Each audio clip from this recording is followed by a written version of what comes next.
বাড়িতে থাকা কিছু সবজির সাথে যদি এই স্পেশাল মশলাটা যোগ করি তাহলে কিন্তু দুর্দান্ত লাগবে। ওয়েলকাম টু মাই চ্যানেল মাম্পির রান্নাবাটি। আমার চ্যানেলে সবাইকে ওয়ার্ম ওয়েলকাম। আজকে আমি আপনাদের সামনে বানিয়ে দেখাবো যে বাড়িতে থাকা সবজিগুলোর মাধ্যমেই কত সুন্দরভাবে রুটি বা পরোটার সাথে খাওয়ার জন্য ঝটপট একটা সবজি রেসিপি। আজকে আমি প্রথমেই নিয়ে নিলাম সয়াবিনটা ভালো করে নুন জলে সেদ্ধ করে নিয়েছি। তারপর একটা কাঁটা চামচ দিয়ে দেখে নিয়েছি, যখন ওটা নরম হয়ে গেছে আমি নামিয়ে দিয়েছি।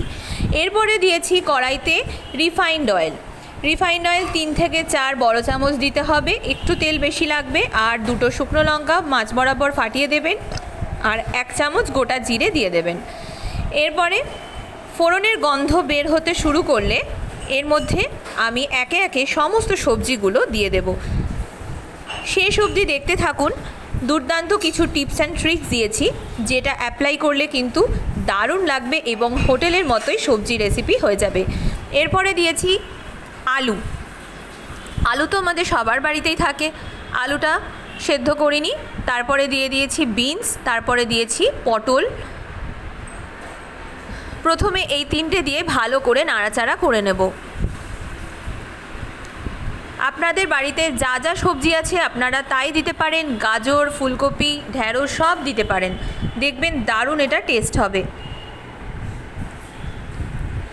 ভালো করে কন্টিনিউয়াসলি নাড়াচাড়া করতে হবে মিডিয়াম ফ্লেমে নিয়ে, তাহলে কিন্তু কাঁচা ভাবটা চলে যাবে আর খেতেও দুর্দান্ত লাগবে।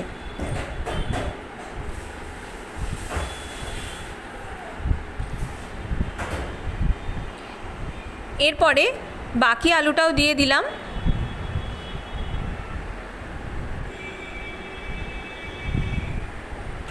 যারা আলু স্কিপ করতে চাইছেন তারা আলুর বদলে কুমড়োও দিতে পারেন।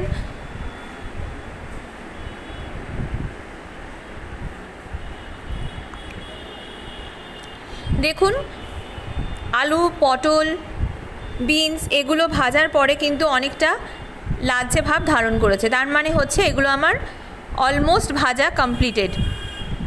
এরপরে দিয়ে দিচ্ছি একটা বড় সাইজের কুচানো টমেটো। তারপরে ভালো করে সমস্ত উপকরণগুলো আমি নাড়াচাড়া করে নেব যতক্ষণ না প্রত্যেকটা সবজি নরম হয়ে যাচ্ছে। এরপরে সয়াবিনগুলো দিয়ে দিলাম। সয়াবিনটা দেওয়ার আগে অবশ্যই জলটা ভালো করে হাতে চিপে তারপরে দেবেন। এখানে আমি দিয়ে দিচ্ছি আদা আর কাঁচা লঙ্কা বাটা আর রসুন বাটা। আদা, কাঁচা লঙ্কা, রসুন বাটা দিয়েছি। বাটা মানে এটা জল ছাড়া বেটেছি, মানে থেতো করে নিয়েছি। আর মিক্সার গ্রাইন্ডারে বাটলে জল ছাড়া বেটে নেবেন। এরপরে দিয়ে দিলাম সামান্য নুন, তারপরে দিলাম সামান্য হলুদ গুঁড়ো। এরপরে দিয়ে দিচ্ছি ধনে গুঁড়ো 1 চামচ, জিরে গুঁড়ো 1 চামচ, আর দিয়ে দিলাম কাঁঠালের বীজ। কাঁঠালের বীজটার ভালো করে খোলাটা ছাড়িয়ে নিয়ে ধুয়ে নিয়েছি, তারপরে এর মধ্যে দিয়ে দিলাম। তারপরে সমস্ত উপকরণগুলো একসাথে নাড়াচাড়া করব।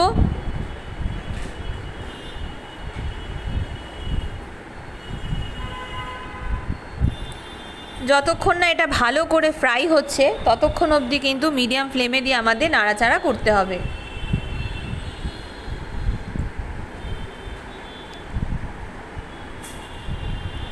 এরপরে মিক্সার গ্রাইন্ডারে যেটুকু মশলা থাকে সেইটুকু মশলার মধ্যে সামান্য একটু জল দিয়ে দিলাম।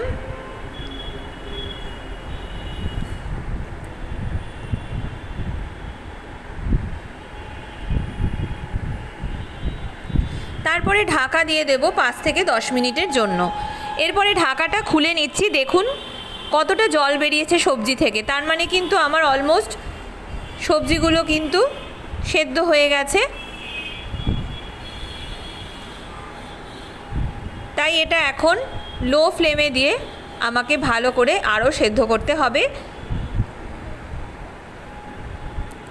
এরপরে এর মধ্যে আমি দিয়ে দিচ্ছি সামান্য একটু নুনটা একটু আমার কম ছিল, অবশ্যই চেক করে নেবেন।